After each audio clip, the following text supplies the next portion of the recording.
चलिए भाई सुनिए, आवाज़ नहीं। अब ज़रा बात को ध्यान से सुनिएगा। पिछली क्लास के अंदर ना हम लोग फर्स्ट एक्सरसाइज कंप्लीट कर चुके थे। अब आज हम स्टार्ट करने जा रहे हैं सेकंड वाली एक्सरसाइज, और वो सेकंड एक्सरसाइज ही इस चैप्टर की आखिरी एक्सरसाइज है, क्योंकि उसके बाद फिर मिसलेनियस है डायरेक्टली। अब आप ना जो टॉपिक आज हम स्टार्ट करने जा रहे हैं उस टॉपिक का नाम है equation of a line in space. आप पहले हेडिंग लिखिए, equation of a line in space. Equation of a line in space.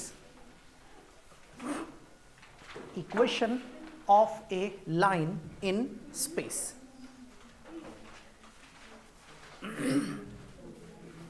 Equation of a line in space. अब सब लोग ना बिल्कुल ध्यान से बात को सुनना। चीज़ें बहुत ज़्यादा आसान है, सिंपल है, बट जो लॉजिक है एक बार आप समझ लोगे फिर आपको दिक्कत नहीं आएगी। अब सुनिए, सबसे पहले बात आती है equation of a line in a space. तो हम ना यहाँ से क्या टॉपिक है वो स्टार्ट करने जा रहे हैं। पहले आप यहाँ पर ध्यान दीजिएगा सब लोग। अच्छा, मान लीजिए मैंने आपसे बोला एक लाइन की इक्वेशन बनानी, और यही टॉपिक होगा, हम लोग लाइन की इक्वेशन बनाना सीखेंगे, समझेंगे इस टॉपिक के अंदर। अच्छा, आपने 11th में भी तो इक्वेशन ऑफ लाइन पढ़ा था, 12th में भी पढ़ रहे हैं। फर्क क्या है सुनना। 11th क्लास में आप जो लाइन पढ़ते थे वो ना 2D में पढ़ते थे। 2D का मतलब है आपके पास एक प्लेन होता था जिसमें आपके पास एक एक्स एक्सिस होती थी और एक कौन सी, वाई एक्सिस। और इसमें आपकी लाइन ऐसे हो सकती है, ऐसे हो सकती है, इस तरह से भी हो सकती है, इस तरह से भी हो सकती है, इस तरह से। ये सारी लाइंस ना एक प्लेन पर होती थी, सिर्फ दो ही एक्सिस थी, एक एक्स और एक कौन सी, वाई। अब आप जो पढ़ने जा रहे हैं वो है equation of line in a space, और जो 11th में पढ़ा था that is the equation of line in a plane. यानी कि अब यहां पर एक प्लेन में लाइन ना होने के बजाय लाइन ऐसे भी हो सकती है प्लेन में, और लाइन ऐसे भी हो सकती है, ये किसी प्लेन के अंदर लाई नहीं कर रही। इसका मतलब अब जो टॉपिक है that is equation of line in a space, और जो 11th में पढ़ा था वो था equation of line in a plane. इसकी इक्वेशन वहां से थोड़ी अलग रहेगी। ये बात सबको समझ में आई? अब दूसरी चीज पर जरा ध्यान दीजिएगा। मैं आप लोगों को अब सिखाता हूं कि मान लीजिए आपको लाइन की इक्वेशन बनानी है, तो किताब में जो टॉपिक है हम अभी बात करेंगे उसके बारे में। पहले आप बेसिक चीजों पर ध्यान दीजिएगा जो मैं बताता हूं। सपोज कर लो मैंने आप लोगों से बोला चलिए एक लाइन ड्रॉ कीजिए, तो हो सकता है कोई एक स्टूडेंट, कोई एक बच्चा लाइन ऐसी ड्रॉ कर दे, कोई बच्चा ऐसी लाइन ड्रॉ कर दे, कोई बच्चा ऐसी लाइन ड्रॉ कर सकता है, चाहे तो कोई ऐसी लाइन ड्रॉ कर सकता है। मतलब कई तरह की लाइन से कोई भी कैसी भी लाइन कहीं पे भी क्या कर सकता है, ड्रॉ। मान लो मैंने आपके सामने इस तरीके से एक एक्सिस बना दी, सपोज कर लीजिए ऐसे करके बनाया, ये आपके सामने एक्स एक्सिस है, ये मान लीजिए वाई एक्सिस है, और मैंने बोला आप एक लाइन ड्रॉ कीजिए। तो आप सब लोग अपनी मर्जी से कोई लाइन यहाँ ड्रॉ कर सकता है, कोई यहाँ लाइन ड्रॉ करेगा, कोई ऐसे लाइन ड्रॉ कर सकता है, कोई ऐसे, कोई ऐसे, पता नहीं कितनी सारी लाइन है जो आप ड्रॉ कर सकते हो। लेकिन मैं चाहता हूं कि सब लोग किसी एक ही जगह पर लाइन को ड्रॉ करो, तो उसके लिए ना मुझे आपको लाइन की लोकेशन बतानी पड़ेगी, उसका एड्रेस, उसका पता, उसकी पोजीशन। उसके लिए मैं बोलूंगा आप एक लाइन ड्रॉ कीजिए जो ओरिजिन से पास कर रही है। अब कोई भी बच्चा ये वाली लाइन नहीं ड्रॉ करेगा क्योंकि उन्हें पता है ये लाइन ओरिजिन से पास नहीं कर रही। इसलिए आप बोलोगे सर ठीक है हम ना लाइन ड्रॉ कर देते हैं, ये रही एक लाइन जो कहां से पास हो रही है, ओरिजिन से। लेकिन आप बोलोगे सर ओरिजिन से तो लाइन ऐसी भी बन सकती है, ऐसी भी पास हो सकती है, ऐसी भी हो सकती है, ऐसी भी हो सकती है, बहुत सारी। आप कौन सी वाली लाइन की बात कर रहे हैं? इस चीज को और क्लियर बताने के लिए, ताकि वही एक लाइन सब लोग ड्रॉ कर पाए, तो मैं ये बोलूंगा आपको एक लाइन ड्रॉ करनी है जो ओरिजिन से पास होती है, और वो लाइन ना किसी एक वेक्टर के पैरेलल है, और जिस वेक्टर के पैरेलल होगी उस वेक्टर का नाम मैंने क्या रख दिया, सपोज कर लीजिए बी। अब आपको पता है मुझे ऐसी लाइन ड्रॉ करनी है जो इसके पैरेलल हो और ओरिजिन से पास करती हो। अब कोई भी बच्चा कोई दूसरी लाइन ड्रॉ कर ही नहीं सकता। मैंने बोल दिया मुझे एक ऐसी लाइन चाहिए जो ओरिजिन से पास करी हो और इसके पैरेलल हो, तो आपको ऐसी लाइन ड्रॉ करनी पड़ेगी, क्योंकि ये रही वो लाइन जो ओरिजिन से पास कर रही है और इस वाले वेक्टर के क्या है, बिल्कुल पैरेलल। मतलब आपको किसी भी लाइन की पूरी इंफॉर्मेशन अगर चाहिए तो उसके लिए आपको सिर्फ दो चीजें चाहिए। नंबर 1, उस लाइन की पोजीशन क्या है, मतलब वो लाइन कौन से पॉइंट से पास कर रही है। वो लाइन जिस पॉइंट से पास करेगी आप उससे बोलोगे पासिंग पॉइंट।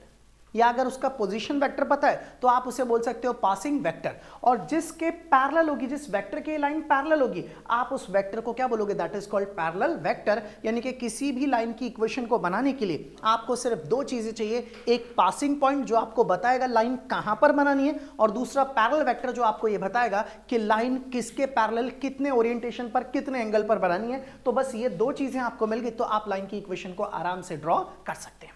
बात समझ में आई सभी को? चलिए एक बारी करके देखते हैं। तो अब सुनो ध्यान से, जब आप अपनी बुक में पहला पॉइंट देखेंगे, पहला टॉपिक, तो वो यही लिखा है, देखिए जरा, equation of a line through a given point. एक लाइन की इक्वेशन जो किसी पॉइंट से पास कर रही है, and parallel to a given vector B, और किसी वेक्टर के पैरेलल है, आपको उसकी लाइन की क्या बनानी है, इक्वेशन। और कैसे बनाएंगे वो मैं आपको सिखा रहा हूं। सबसे पहले आप हेडिंग लिख लीजिए, equation of a line through a given point, equation of a line through a given point and parallel to a given vector, and parallel to a given vector, and parallel to a given vector।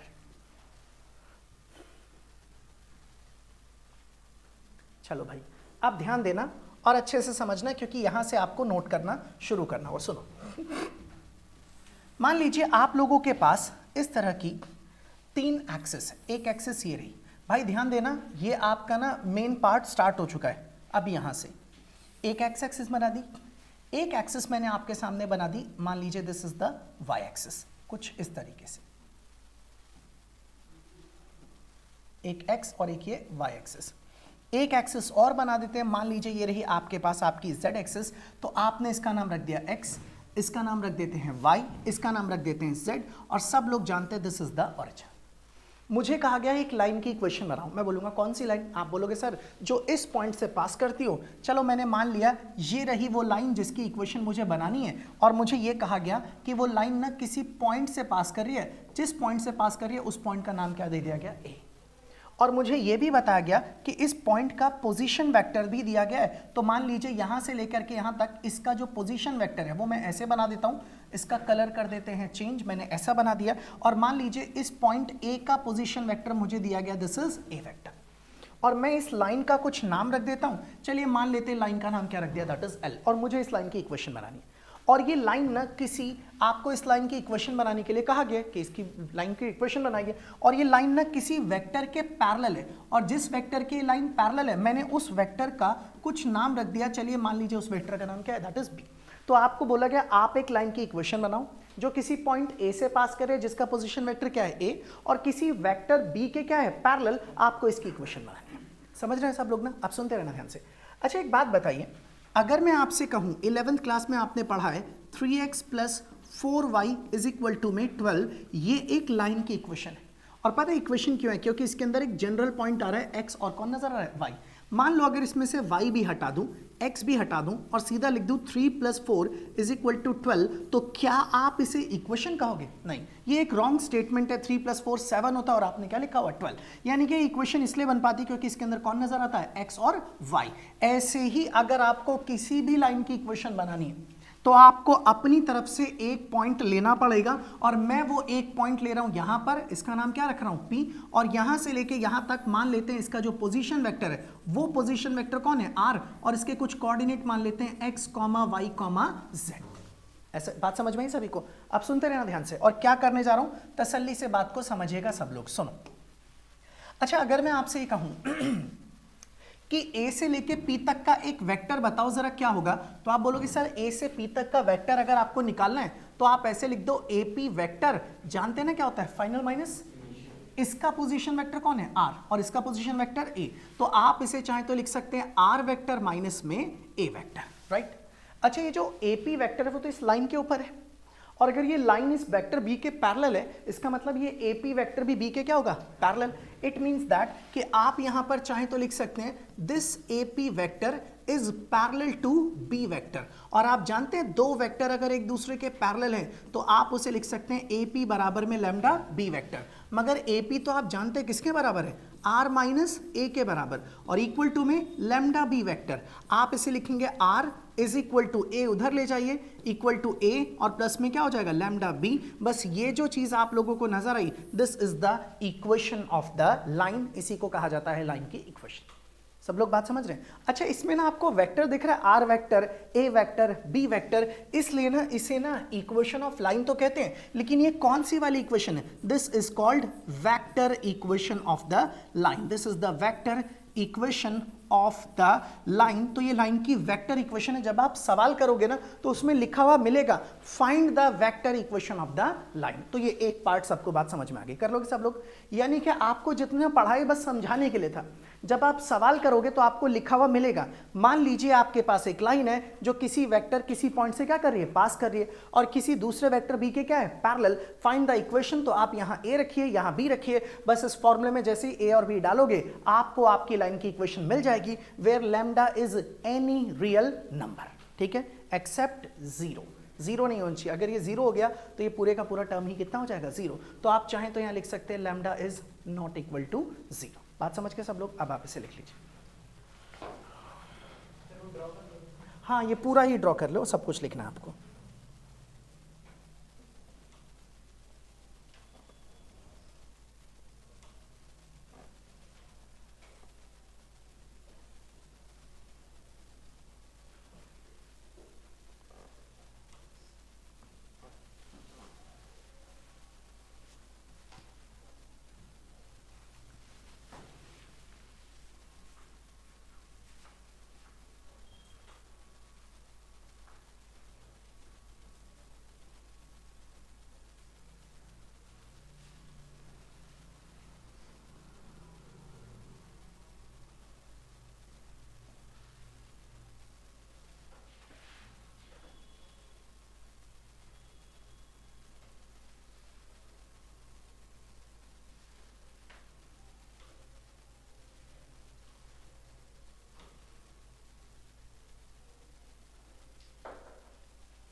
हो गया? यहाँ तक सबको clear है ना? एकदम समझ गए? अब मेरी बात सुनना ध्यान से। अच्छा, इसे ना वेक्टर इक्वेशन क्यों कहते हैं? क्योंकि इनमें ना a vector, b vector, r vector नजर आते हैं। एक और इक्वेशन होती है, इसी की एक और फॉर्म होती है, उसे बोलते हैं Cartesian equation of a line. और कार्टेशियन इक्वेशन उसे कहा जाता है जिसमें एक्स दिखता है, वाई दिखता है और क्या दिखता है, जेड। अब ना दो तरीके हैं, या तो मैं सीधा बता दूं कार्टेशियन इक्वेशन क्या है, फॉर्मूला बता दूं डायरेक्टली, या फिर मैं उसे डिराइव करना सिखा दूं ताकि आपको वेक्टर पता हो तो आप उससे क्या निकाल सको, कार्टेशियन। समझ रहे हैं आप लोग ना? तो अब यूं समझ लीजिए, जो अब हम डिस्कस करने जा रहे हैं उसे आप चाहें तो यहां पर देख सकते हैं, बुक में लिखा है this is the derivation of Cartesian form of from vector form. अब आप लिख लीजिए derivation of Cartesian form from vector form, derivation of Cartesian form from vector form.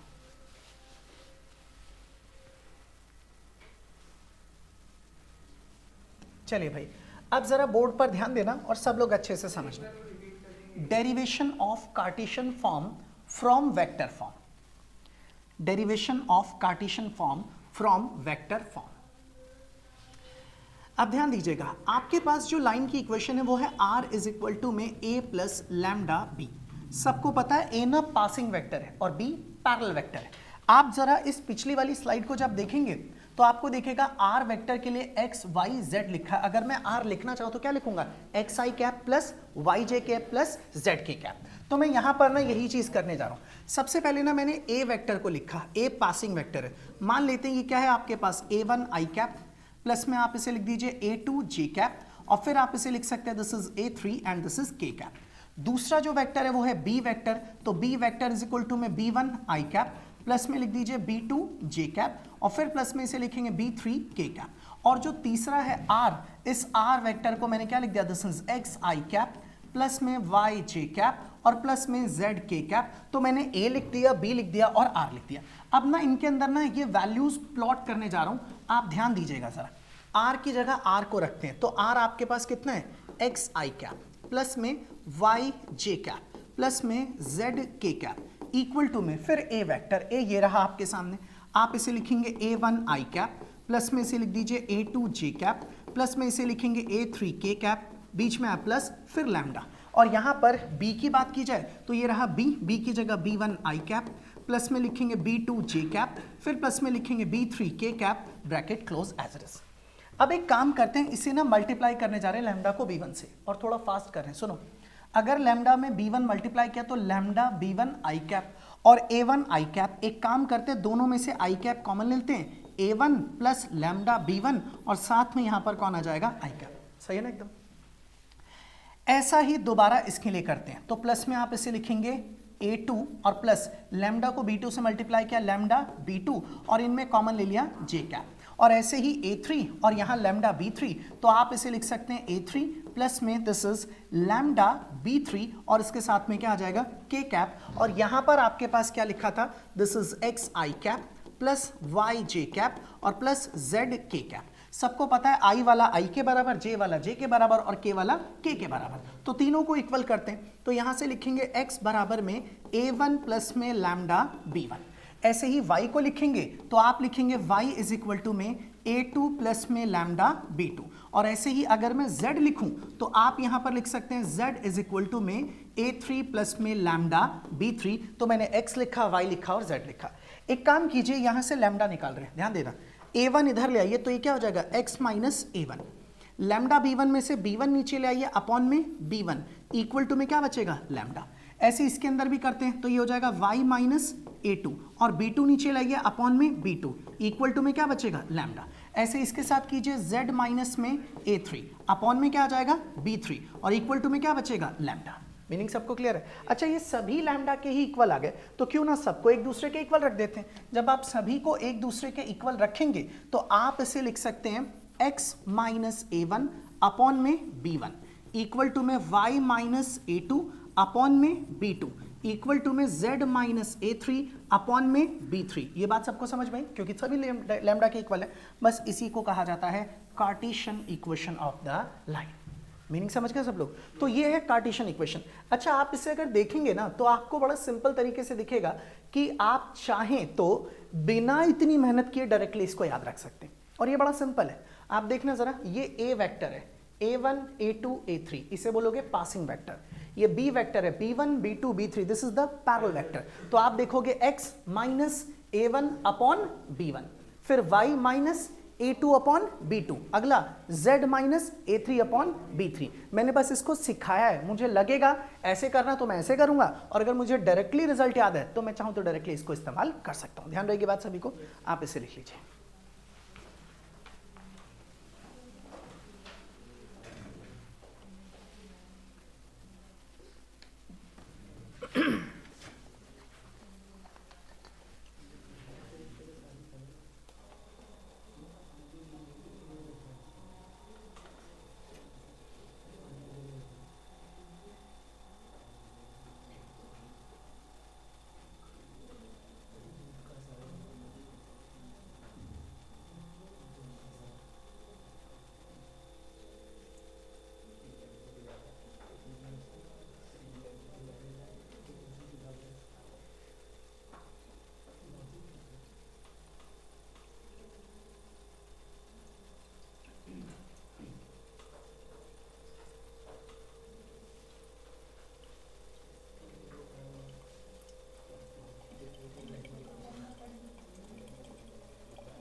तो लिख चुके सब लोग इसको?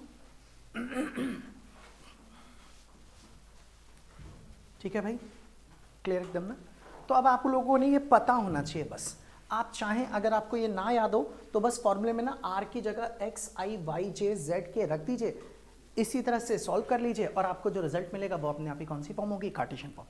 अब आप दोनों में बिल्कुल क्लियर है क्या? वेक्टर फॉर्म वो पिछली वाली थी जो ऊपर लिखी है, a vector b vector r vector. ये कार्टेशियन फॉर्म है, इसमें वेक्टर नहीं दिख रहा है, इसमें कौन दिख रहा है? एक्स वाई और जेड। इसे बोलेंगे कार्टेशियन फॉर्म और इसे बोलेंगे वेक्टर फॉर्म। ठीक है, जब सवाल आप पढ़ोगे तो उसमें लिखा हुआ मिलेगा find the Cartesian form, find the vector form. ठीक है, अब सुनिए ध्यान से।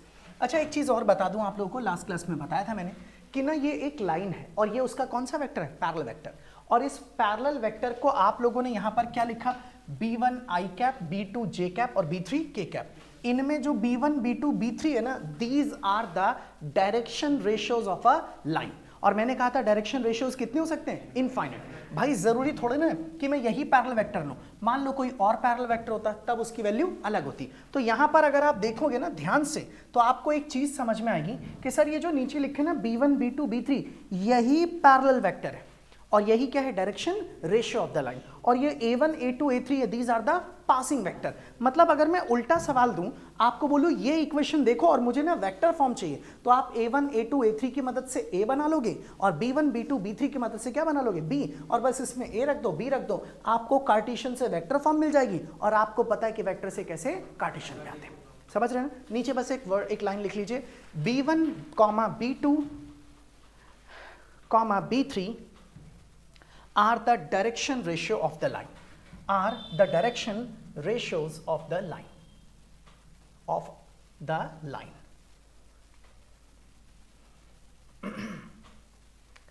चलिए अब हम ना सवाल शुरू करते हैं। बस आपको अभी फिलहाल के लिए इतना ही जानना था। अब देखना जरा ये क्वेश्चन आप कैसे करेंगे। बड़ा ही सिंपल सा आसान सा सवाल है और ना अब अपने दिमाग में ये बात बिठा लो।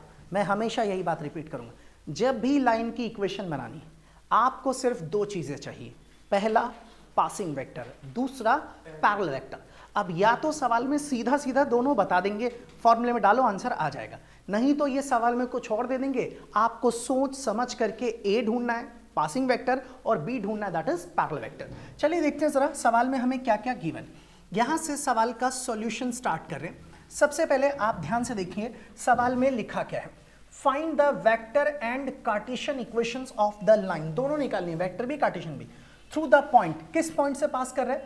Through the points that is 5 2 -4। तो सीधा आपको क्या पता लग गया? ए कितना लिखोगे? 5 i cap plus 2 j cap minus 4 k cap. तो ये रहा आपका पासिंग वेक्टर। फिर आगे लिखा है and which is parallel to the vector.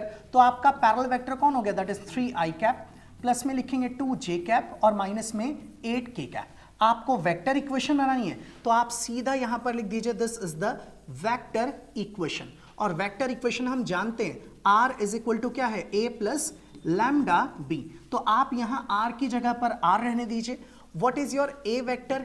a आपके सामने ये रहा, आप इसे लिखेंगे 5 i कैप, प्लस में लिखेंगे 2 j कैप और माइनस 4 k कैप, बीच में आ गया plus lambda. What is your b? b ये रहा आपके सामने, आप इसे लिखेंगे 3 i cap plus 2 j cap minus 8 k cap और आपका काम खत्म। सबसे पहली चीज आपके सामने ये रही, this is the vector equation of the line.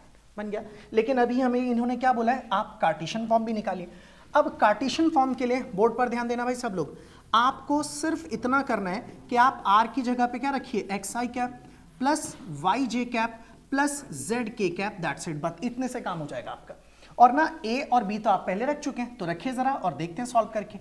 r की जगह r रखेंगे, this is xi cap, plus में आ जाएगा yj कैप और प्लस में लिखेंगे zk कैप। इसको भी डायरेक्टली लिख देते हैं। एक काम करते हैं, लैम्डा 3 से मल्टीप्लाई होगा तो 3 लैम्डा i कैप और ये 5 i कैप, इसे लिख देते हैं 5 प्लस 3 लैम्डा और साथ में i कैप।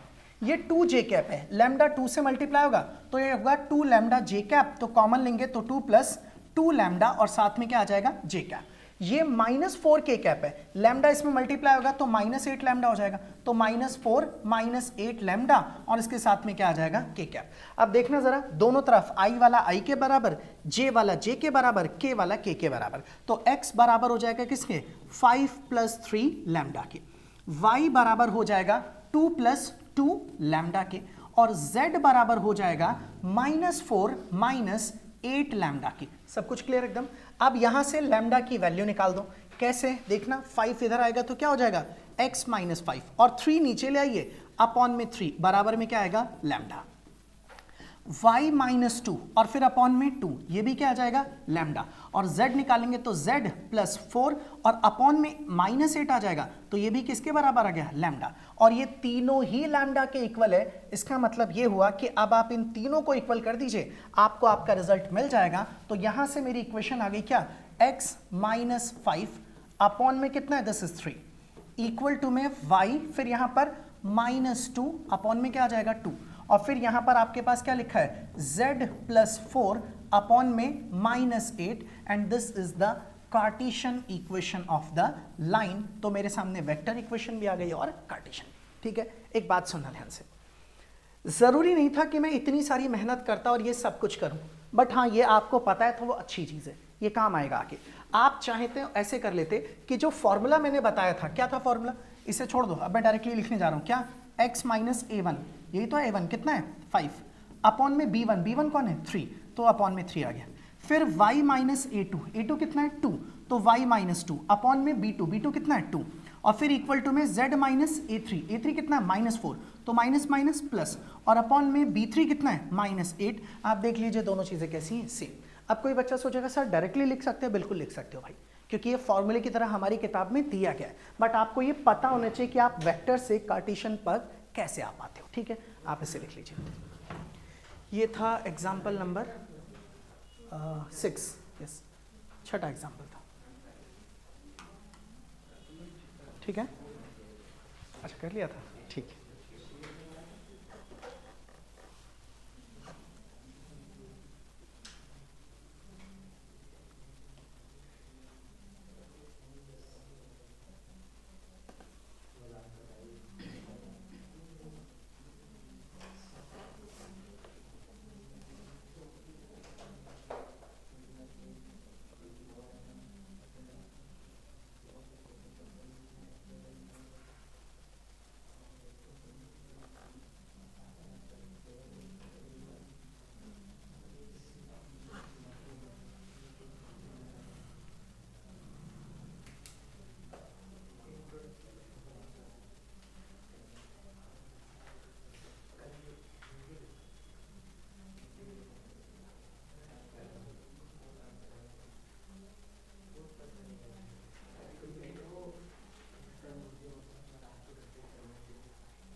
हाँ जी,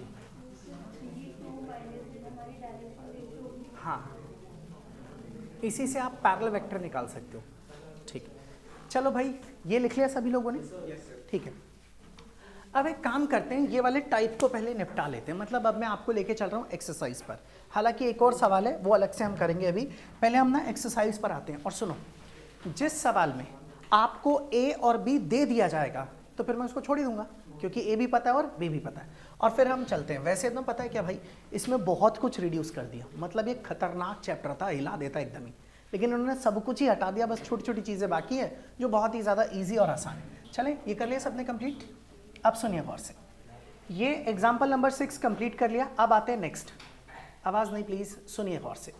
अब हम एक्सरसाइज पे आ रहे हैं, और इस एक्सरसाइज में हम अभी ये क्वेश्चन भी डिस्कस करेंगे 1 2 3 वगैरह, लेकिन आप सबसे पहले ना हम बात करते हैं क्वेश्चन नंबर 4 पर। प्लीज़ देखो भाई, सवाल बहुत ईजी है, एक बार देख लो क्लियर, फिर आप घर पे आराम से कर सकते हैं। एक बार मैं चौथा सवाल पढ़ रहा हूँ, find the equation of the line. पता है इतना सुनते ही क्लिक करना चाहिए, लाइन की इक्वेशन के लिए दो चीज़ें चाहिए, पासिंग वेक्टर और parallel vector. Which passes through the point 1 2 3, ये आपका पासिंग वेक्टर बन गया, and is parallel to the vector this, तो ये रहा आपका पैरेलल वेक्टर। तो क्वेश्चन नंबर 4 होमवर्क आप खुद कर सकते हैं। अब आते हैं जरा क्वेश्चन नंबर 5 पर, पांचवा सवाल, find the equation of the line. फिर से ए और बी चाहिए इन vector and in Cartesian form.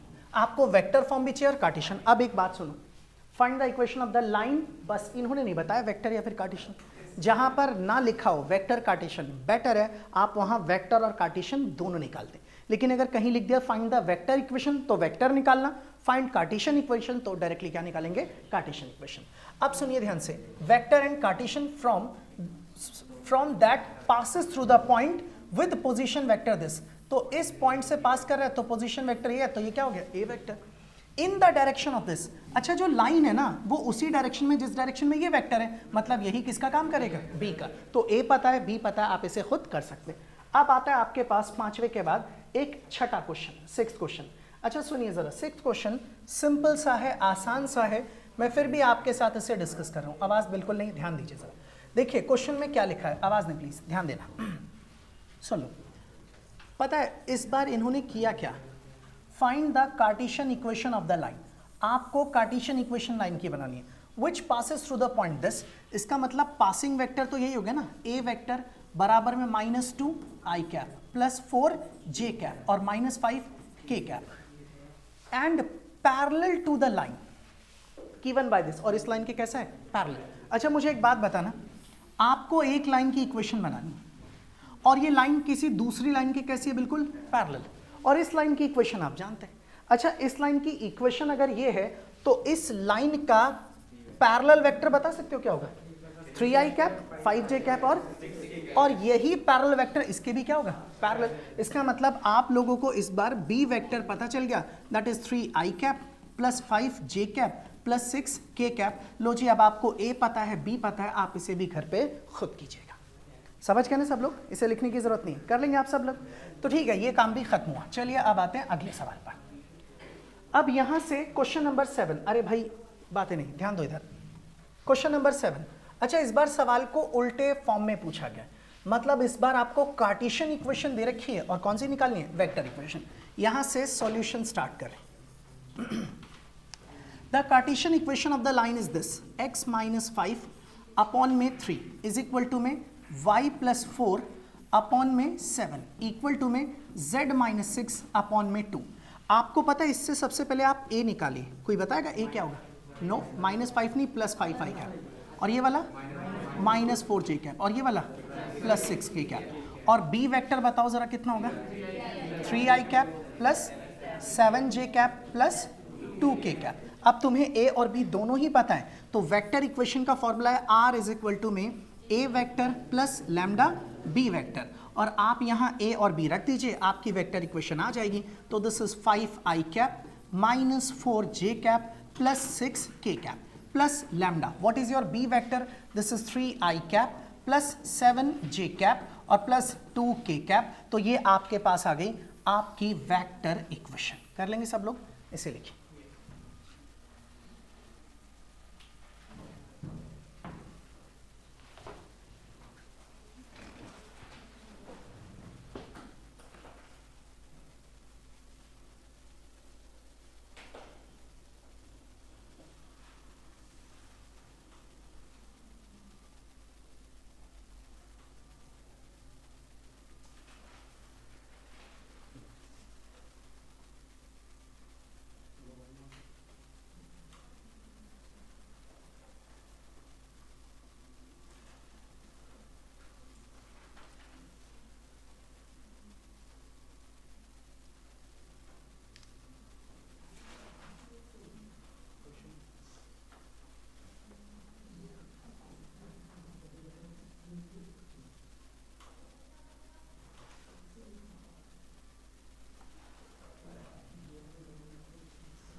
लिख लिया सभी ने इसको?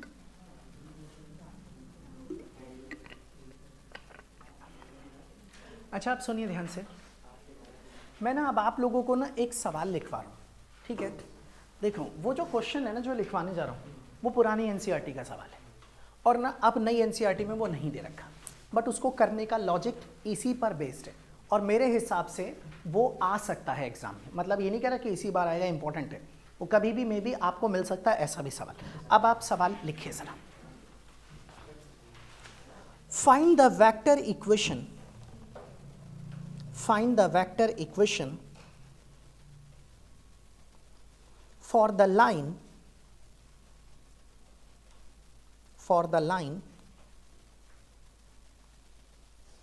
passing through the points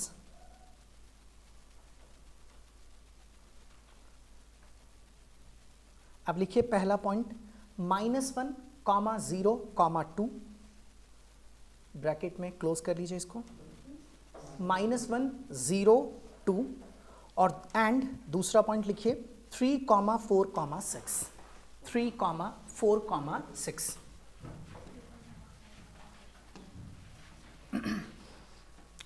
अच्छा भाई बोर्ड पर ध्यान देना, आवाज नहीं प्लीज, सुनिए। मान लीजिए आपको ना इस वाली लाइन की इक्वेशन बनानी और इस लाइन का नाम मैंने क्या रख दिया, L। कहा गया है 2 पॉइंटों से पास कर रही है। पहला पॉइंट क्या है, -1, 0 और 2, और दूसरा वाला पॉइंट कौन सा है, 3, 4 और 6। बस इस बार आपको A तो पता है पासिंग वेक्टर, और एक नहीं, कितने पता है, 2 2। हमें तो एक ही चाहिए, तो हमारा एक कम हो गया। दूसरा हमें चाहिए पैरेलल वेक्टर। तो एक बात सुनना, अगर मैं आपसे बोलूँ A वेक्टर, सुनना भाई, कोई भी पॉइंट यूज कर लो, कोई फर्क नहीं पड़ता। तुम्हें क्या लगता है कौन सा यूज करना सही रहेगा, बेटर रहेगा? ये वाला, ये छोटे नंबर है इसलिए छोटे नंबर वाला -i cap plus 0 j cap और +2 k कैप। पहला काम तो खत्म। अब दूसरा काम है, मुझे क्या निकालना है, b वेक्टर। इसके लिए एक काम करते हैं, आप लोगों ने यहां पर देखा ना, आप इस पॉइंट का नाम a रख दो, इस पॉइंट का नाम b रख दो, और a से b को मिला के आप एक वेक्टर बना सकते हो ना। और यही वेक्टर लाइन के पैरेलल भी तो है, तो यही किसका काम करेगा, पैरेलल वेक्टर। इसका मतलब आप चाहो तो पैरेलल वेक्टर कौन हो गया, ए बी वेक्टर। और ए बी वेक्टर निकालना आपको आता है, फाइनल माइनस इनिशियल, 3 माइनस -1 लिख दूं 4i कैप, उसके बाद 4 minus 0, this is 4j cap, और उसके बाद आप लिखेंगे 6 minus 2, this is again 4k cap. अब देखो कितना इजी हो गया ये सवाल, आपको a पता चल गया, b पता चल गया। अब आप यहां पर लिखेंगे नाउ, और हमारी लाइन की इक्वेशन है r इज इक्वल टू में a vector plus lambda b vector, तो r की जगह r, and what is your a vector -i cap, 0 j छोड़ देते हैं, प्लस में आ जाएगा 2k कैप और फिर प्लस लैम्डा, और यहाँ पर b वेक्टर की value 4i cap plus 4j cap plus 4k cap. तो दिस इज द आंसर। मतलब हो सकता है आपको पैरेलल वेक्टर ना दिया जाए, सिर्फ बोल दिया जाए ये लाइन 2 पॉइंटों से पास कर रही है, तो आप इस तरह से उसे कर सकते हैं।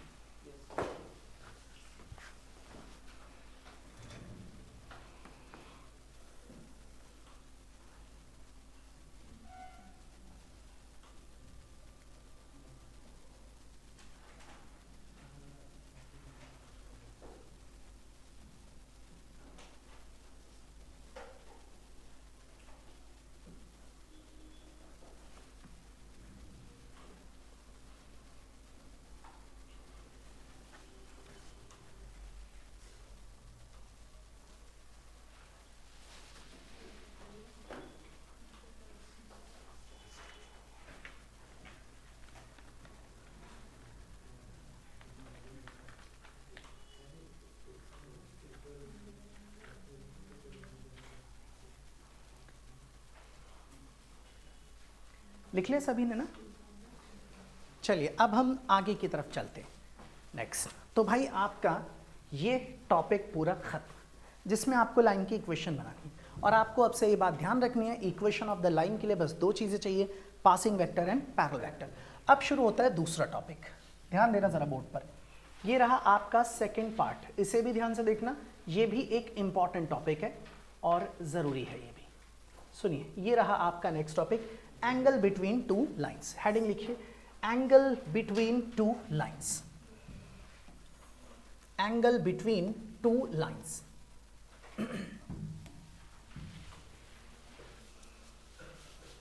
चलो भाई, अब सुनना बिल्कुल ध्यान से और तसल्ली से समझना। एंगल बिटवीन 2 लाइन्स, 2 लाइनें अगर आपको दे दी जाए और बोले उनके बीच में एंगल कितना बनेगा वो निकालिए, तो वो आप कैसे निकालेंगे, सुनो।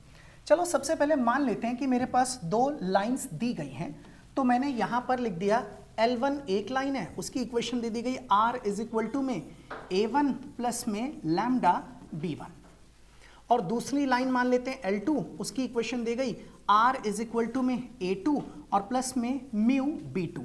ये म्यू क्या मतलब क्या है, लैम्डा कोई नंबर है, जरूरी थोड़े ना दोनों लाइनों में ये नंबर सेम ही हो, सेम भी हो सकते हैं और अलग भी। अगर किसी ने लैम्डा भी लिख दिया तो गलत थोड़े ना, क्या पता वो लाइन ही सेम हो। मैंने जानबूझ के इसको अलग ले लिया, हालांकि आप सेम भी ले लोगे तो कुछ फर्क नहीं है, क्योंकि हम एक कंसीडरेशन कर रहे हैं कि मान लेते हैं ऐसी 2 लाइन्स हैं। अब ना आपको दो लाइनें दे दी गई, भाई दो इक्वेशन देंगे, बोलेंगे बताओ इनके बीच में एंगल क्या है। तो आप ना जरा यहां पर ना ध्यान देना, ज्योमेट्रिकली मैं आपको ये बात समझाता हूं। मान लो आपके पास एक लाइन तो ये रही, this is the first line, ये एक लाइन है आपके पास, और मैंने इस लाइन का नाम रख दिया L1। ऐसे ही ये रही मान लीजिए आपके पास एक दूसरी लाइन, और मैंने इस वाली लाइन का नाम रख दिया दैट इज L2। तो एक लाइन L1 है और एक लाइन है L2, ये रही आपकी दूसरी लाइन, दिस इज L2। इन दोनों के बीच में जो एंगल बनेगा, मान लीजिए वही एंगल आपको निकालना है, और वो एंगल कौन सा है, दैट इज थीटा। अब ध्यान देना जरा, L1 लाइन किस पॉइंट से पास कर रही है, एक वेक्टर A1 से, और यहां पर ये वाला जो पोजीशन वेक्टर है वो कौन सा है, दैट इज A2। ऐसे ही तो होगा इसके अंदर, तो ये किस पॉइंट से पास करिए वो हमें पता है। अच्छा एक बात और बताइए, L1 का जो पैरेलल वेक्टर है वो यही तो है, इसको मैंने क्या नाम दे दिया, B1, और L2 का पैरेलल वेक्टर ये रहा, ये कौन सा वेक्टर है, दैट इज B2। सबको ये बात समझ में आई ना।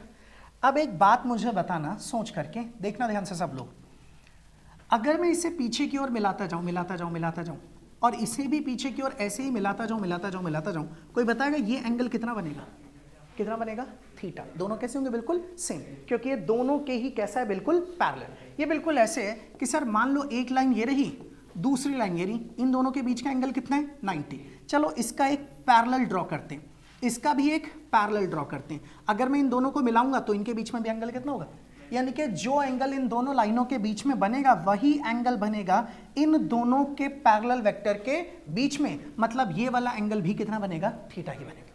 इसका मतलब तुम्हें लाइनों के बीच में एंगल निकालना है तो उनके पैरेलल के बीच में एंगल निकाल लो, और पैरेलल क्या है, वेक्टर, और वेक्टर के बीच में एंगल निकालना मैंने पिछले चैप्टर में सिखाया हुआ है। तो डॉट प्रोडक्ट से एंगल निकाल लेते हैं। तो अब आप इसे क्या लिख सकते हैं, आप सीधा लिखेंगे B1 vector dot this is B2 vector equal to में आ जाएगा B1 मैग्नीट्यूड, फिर इंटू में आ जाएगा B2 मैग्नीट्यूड, और फिर इंटू में क्या आ जाएगा, कॉस थीटा। और अगर मैं यहां से कॉस थीटा को कैलकुलेट करूं तो कॉस थीटा बराबर में क्या आ जाएगा, B1 फिर डॉट B2, और अपॉन में आप इसे लिख सकते हैं B1 का मैग्नीट्यूड इंटू में B2 का मैग्नीट्यूड, और मॉड यहां पर ये हमारे पास हमारा रिजल्ट आ गया। इसी चीज को एनसीईआरटी ने एक फॉर्मूले की तरह दिया है कि आप इसकी मदद से ना एंगल को कैलकुलेट कर सकते हो। ये बात सब समझ गए, लेकिन एक बात सुनना, ध्यान देना जरा सब लोग। अच्छा मान लो मैंने आपके सामने ना दो लाइंस ड्रॉ की, तसल्ली से बात सुनना। एक लाइन ये रही L1 और दूसरी एक लाइन ये रही, दिस लाइन इज L2। ये मैंने ऐसे लिख दी, और मैंने बोला कि इनके बीच में कितना एंगल बन रहा है, आप बोलोगे सर ये एंगल बन रहा है थीटा। अच्छा ये लाइन कौन सी है, L2, और ये वाली लाइन कौन सी है, L1।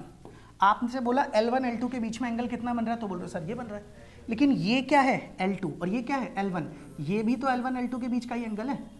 एक एंगल हमेशा छोटा होगा और एक एंगल कैसा होगा, बड़ा। तो इसका मतलब दो लाइनों के बीच में एक एंगल नहीं बनते, कितने बनते हैं, दो। और हमेशा हम जनरली कौन सा बताते हैं, छोटा वाला। और जो छोटा वाला एंगल बताओगे जो कि 90 से कम होगा वो हमेशा कौन से क्वाड्रेंट में होगा, फर्स्ट। और अगर वो फर्स्ट क्वाड्रेंट में होगा तो आपका ये कॉस हमेशा कैसा आना चाहिए, पॉजिटिव, और ये पॉजिटिव बना रहे इसलिए हम इसके साथ में क्या लगा देते हैं, मॉड। और जब आप इसे देखेंगे तो आपको आपके एनसीईआरटी के अंदर यहां पर ये फॉर्मूला दिखाई देगा, this is the formula cos theta is equal to B1 dot B2 upon में B1 मैग्नीट्यूड B2 मैग्नीट्यूड और इसका मॉड। क्लियर एकदम। पता है आप जब इसको देखोगे ना अपनी किताब में, तो इन्होंने ना एंगल बिटवीन टू लाइंस का एक फॉर्मूला ये दिया, फिर इसको सॉल्व करके फिर दूसरा फॉर्मूला ये भी बताया, फिर सॉल्व करने के बाद पहली कंडीशन, दूसरी कंडीशन, फिर ना जाने क्या क्या। आपको अब कुछ भी जानने की जरूरत नहीं है, इतने से ही आपका सब काम हो जाएगा। मान लो मुझे साबित करना दो लाइनें परपेंडिकुलर है, क्या करूं, दोनों की डॉट प्रोडक्ट 0, बस काम खत्म। अगर बोलूं कि दो लाइनें एक दूसरे के पैरेलल है तो दोनों में किसका फर्क दिखेगा, लैम्डा का। ए बराबर क्या आ जाएगा, लैम्डा बी। मतलब आपने जो भी दो वेक्टर के बारे में सीखा है अब सब कुछ उठा के इसमें इस्तेमाल कर लो। आपको दोबारा से ये सारी कहानी जानने की जरूरत नहीं है कि लाइन ऐसी हो तो क्या करना है, वैसी हो तो क्या करना है। अब हमें इसकी कुछ भी जरूरत नहीं, क्योंकि हमने लॉजिकली चीजों को जान लिया है। कर लेंगे आप लोग। अब आप एक काम कीजिए, इसे लिख लीजिए, फिर हम आगे की बात करते हैं।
हाँ जी, लिख चुके हैं सब लोग?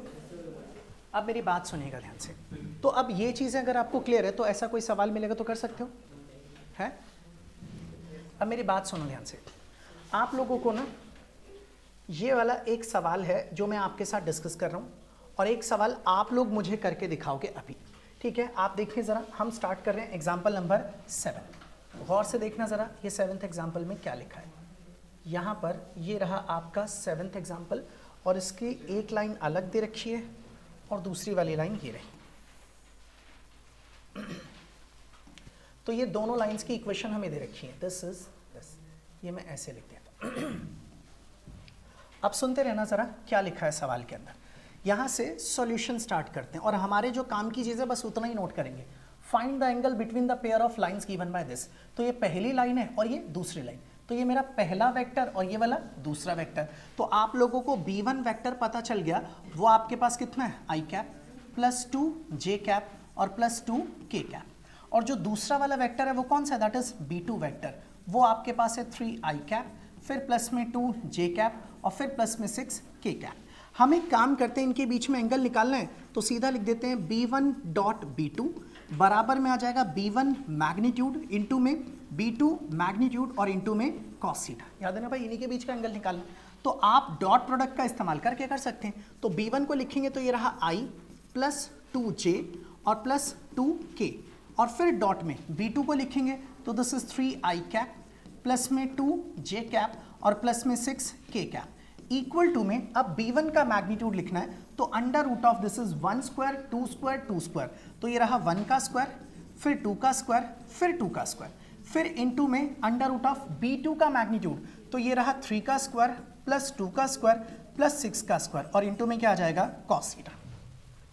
i को 3 से मल्टीप्लाई करेंगे तो दिस इज 3, i को 3i से मल्टीप्लाई किया, 2 को 2 से मल्टीप्लाई किया 4, और 2 को 6 से मल्टीप्लाई किया, दिस इज 12।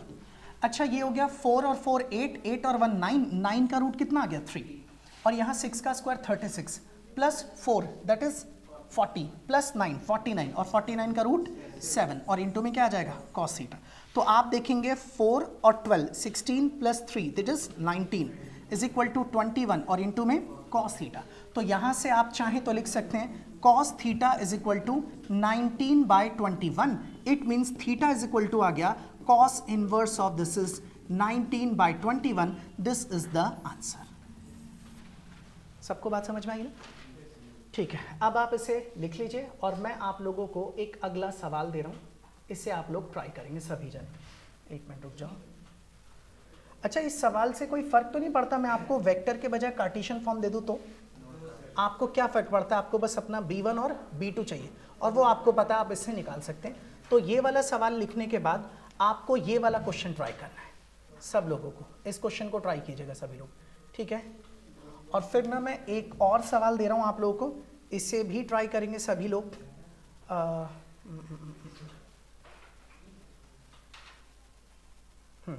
ये वाला क्वेश्चन भी ट्राई करना है सबको। अब देखते हैं आप लोग कर पाते हो कि नहीं, लेकिन एक बारी सोचिएगा इसके बारे में। फर्स्ट क्वेश्चन ये रहा, ये मिसक्लेनियस का पहला सवाल है।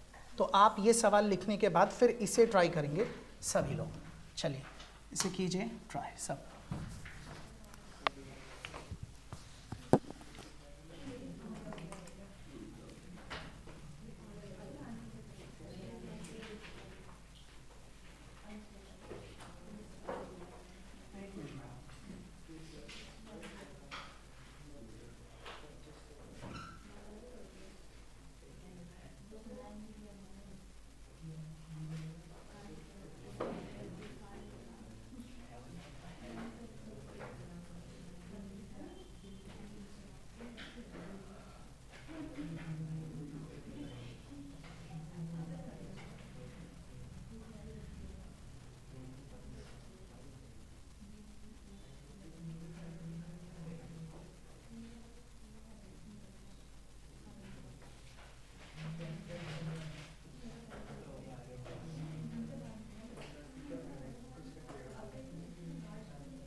किसी का आंसर आया एग्जाम्पल 8 का?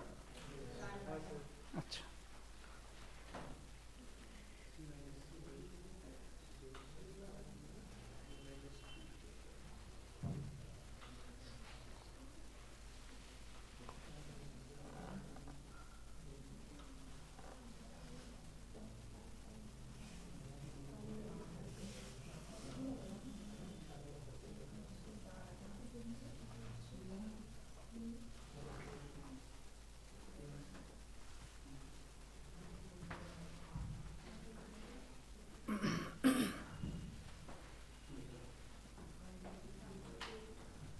इसमें कंफ्यूज हो रहा है क्या? अच्छा एक बात मुझे सुन बताना। हाँ 90 डिग्री, ठीक है। अच्छा ये दोनों लाइनों को आपने सॉल्व कर लिया, क्योंकि ये 3 4 5 3 5 4 1 1 2 यही दे रखा था ना। अच्छा ये दोनों है क्या? Direction ratios. तुम्हें उन्होंने लाइन दे दी, तुमने खुद डायरेक्शन रेशियो पहचानी, फिर एंगल निकाला, और यहाँ उन्होंने काम आसान करके बता दिया कि भैया पहले का डायरेक्शन रेशियो ये रहा, दूसरे का ये रहा, तो तुम्हें इसमें क्या फ़र्क लग रहा है? बात समझ रहे क्या बोल रहा हूँ? उसमें भी तो डायरेक्शन रेशियोज है, हो गया। ठीक है, मैं एक बारी ना इसको सॉल्व करके दिखाता हूँ। फर्स्ट क्वेश्चन मिसलेनियस का पहला सवाल, आवाज़ नहीं, और ध्यान से देखना, इसके जैसे कई सवाल हैं जो आप खुद करेंगे घर पर। मेरी बात सुनिए, यहाँ पर मैं सॉल्यूशन स्टार्ट कर रहा हूँ। आप एक काम कीजिए, बोला है एंगल निकालिए दो लाइंस के बीच में जिनके डायरेक्शन रेशियोज ही हैं। एक काम करते हैं, पहले वाली लाइन का पैरेलल वेक्टर b1 मान लेते हैं, और डायरेक्शन रेशियो आपको पता है तो आप उसे क्या लिखेंगे? ए आई कैप, फिर प्लस में बी जे कैप, और प्लस में सी के कैप। और दूसरी वाली लाइन का डायरेक्शन रेशियो दे रखा है तो उससे आप दूसरे का पैरेलल वेक्टर b माइनस सी, और यहाँ पर क्या होगा? आई कैप, प्लस में c minus A, and this is j cap, और लास्ट में a माइनस बी, और उसके साथ में क्या लिखेंगे? This is k cap. तो आपके पास एक वेक्टर b1 है और एक वेक्टर कौन सा हो गया? That is b2। ठीक है, आपको इन दोनों के बीच में एंगल निकालना है। अच्छा आप जानते तो हैं एंगल अगर निकालना है तो b1 डॉट b2 से निकालना पड़ेगा। तो पहले एक काम करते, b1 डॉट b2 निकालते, b1 vector dot b2 vector.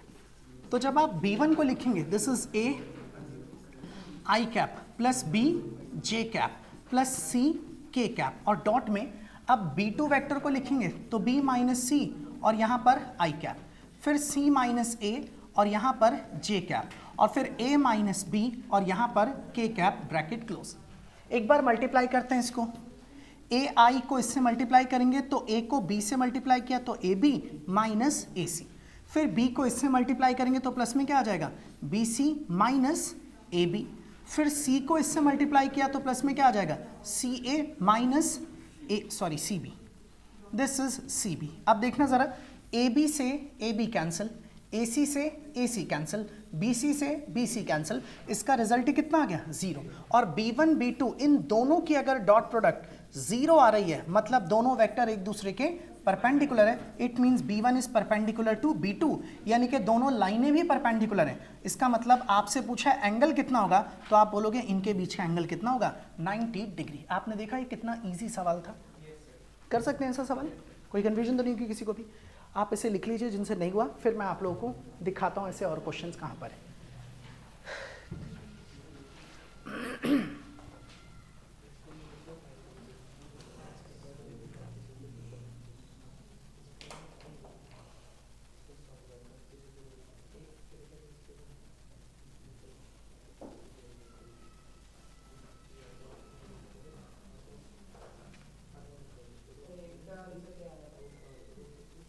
Okay एक मिनट रुकिए, बताते हैं।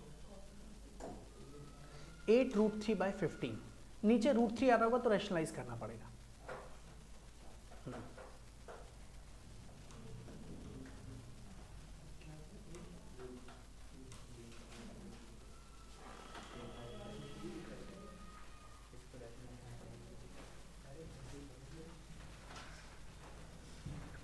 लिख लिया सबने इसको? अच्छा आप देखिए ज़रा, ध्यान दीजिएगा।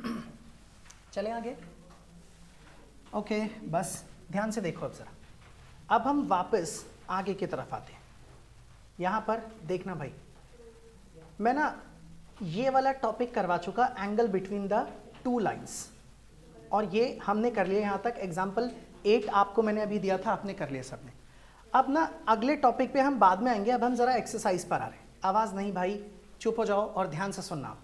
अब जो सवाल है आप देख लीजिए आप कर लेंगे कि नहीं, और फिर एक आखिरी सवाल जो मैं आपको कराने जा रहा हूं जो कि बेहद ज़रूरी और मोस्ट इंपॉर्टेंट क्वेश्चन होगा।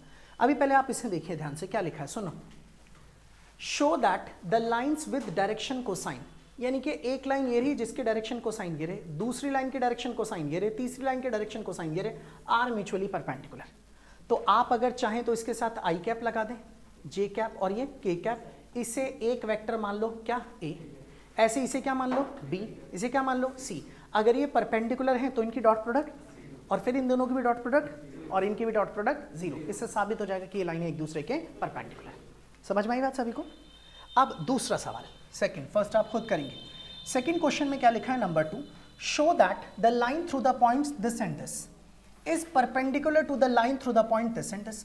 तो भाई इन दोनों को मिला करके अगर आप इसे ए मान लो, इसे बी मान लो, तो एक वेक्टर निकल जाएगा, कौन सा? ए बी वेक्टर, और इससे क्या निकल जाएगा? C d. और अगर दोनों परपेंडिकुलर है तो इनकी डॉट प्रोडक्ट जीरो आई, हो जाएगा आराम से। ये सवाल भी आप खुद करेंगे। थर्ड देखिए जरा क्या लिखा है, show that the line through the point this, इसको फिर से क्या मान लो? A b vector, is parallel to the line through this, इसको क्या मान लो? C D vector. अगर ये दोनों एक दूसरे के पैरेलल हैं तो आपको याद है क्या आएगा? सी डी बराबर में लैम्डा ए बी। और ये आप देख सकते हो, पढ़ भले ही आप लाइन रहे हो लेकिन सारे लॉजिक किसके लग रहे हैं? वेक्टर्स के। कर लोगे आप इसे? तो फर्स्ट सेकंड थर्ड आप कर सकते हैं, फोर्थ फिफ्थ सिक्स्थ और सेवंथ हम लोग डिस्कस कर चुके। अब जरा एक बार 8th क्वेश्चन पर आते हैं। Find the angle between the following pairs of lines. तो ये पहली लाइन दूसरी लाइन, ये पहली लाइन का वेक्टर कौन सा? b1 और दूसरा वाला वेक्टर b2। निकाल दोगे एंगल सब लोग? तो फिर इसे भी छोड़ देते हैं भाई। क्वेश्चन नंबर 8 का सेकंड पार्ट, पहली लाइन, ये पहली लाइन का वेक्टर b1 और ये दूसरी लाइन का वेक्टर b2, आप इनके बीच में भी एंगल कैलकुलेट कर सकते हैं। अब आता है 9th क्वेश्चन, इसमें लिखा है find the angle between the following pairs of lines, लेकिन बस इस बार वेक्टर के बजाय कौन सी इक्वेशन है? कार्टेशियन। तो ये रहा आपका b1 और ये रहा आपका b2, दूसरी लाइन के लिए ये रहा b1 और दूसरी लाइन के लिए ये रहा b2। हो जाएगा सभी के लिए क्लियर? तो इसको छोड़ते हैं। अब आते हैं 10th, अभी करवाता हूं।